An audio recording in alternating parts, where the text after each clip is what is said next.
Hey, Porch Chronicles, how y'all doing out there? So, yeah, I've been up since mad early this morning trying to get this computer ready for school tomorrow. So, look, I didn't know the difference. So, I told my son and my family, like my sister-in-law's on my group chat last night that I had been crying. So, they was like, oh, here go mama with her soft ass, because I cry, whatever. So, I was like, well, I cried. I was telling them why I cried. Because Mama San, that's what we call my mother, bought me a Apple laptop. So he was like, I want a MacBook. So I don't even know the difference. I don't know nothing about all that stuff, y'all, because I'm not young and I don't care. Anyway, so I didn't open it up last night because I was tired. I had went to the gym, then I had to go to Waldorf last night. Y'all know how that go. By the time I came home and ate dinner, honey, please, I went to bed early. So then I said, well, I'm going to get up early and do this little book so I can, because I need to sign in school and do these assessments and all this stuff because class got in the morning. So I opened the little joint up. It's like 5:30, 6 o'clock in the morning. And it's a MacBook. I didn't know that Apple was Mac. I didn't know none of that. So anyway, I text my son. I was like, Marco, it's a Mac Air or something. I don't know. It's real slim. It's 13 inches. It's like a half an inch thick. It's real trim.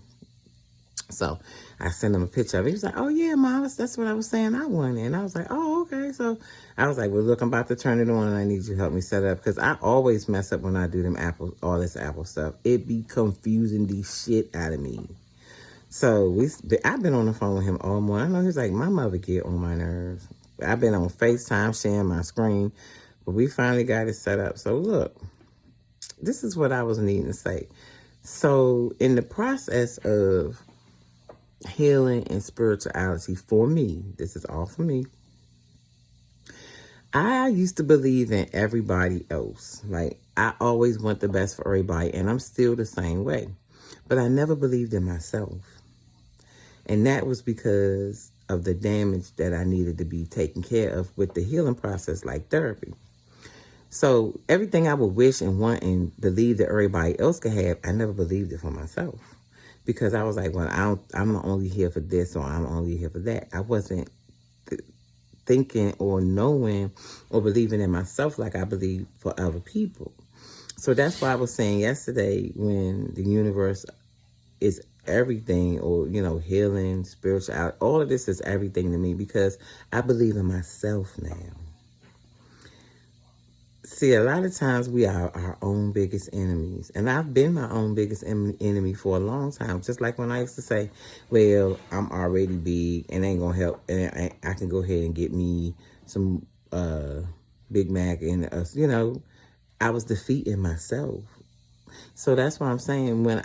With this walk right here, I'm learning to not be my own biggest enemy.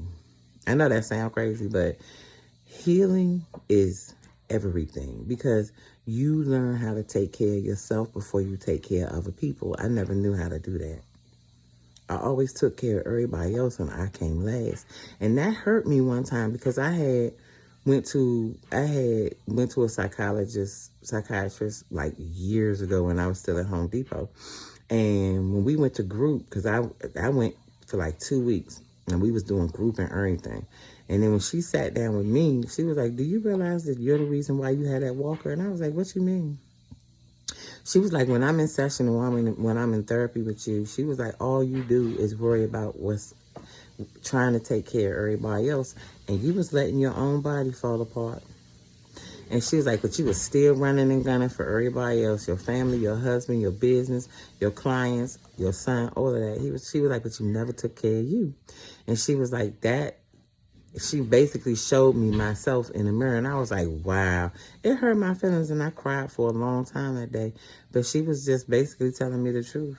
A lot of times we be there for everybody else, and we don't be there for ourselves. And when we fall by the wayside, we be wondering where everybody is for us, like we was there for them.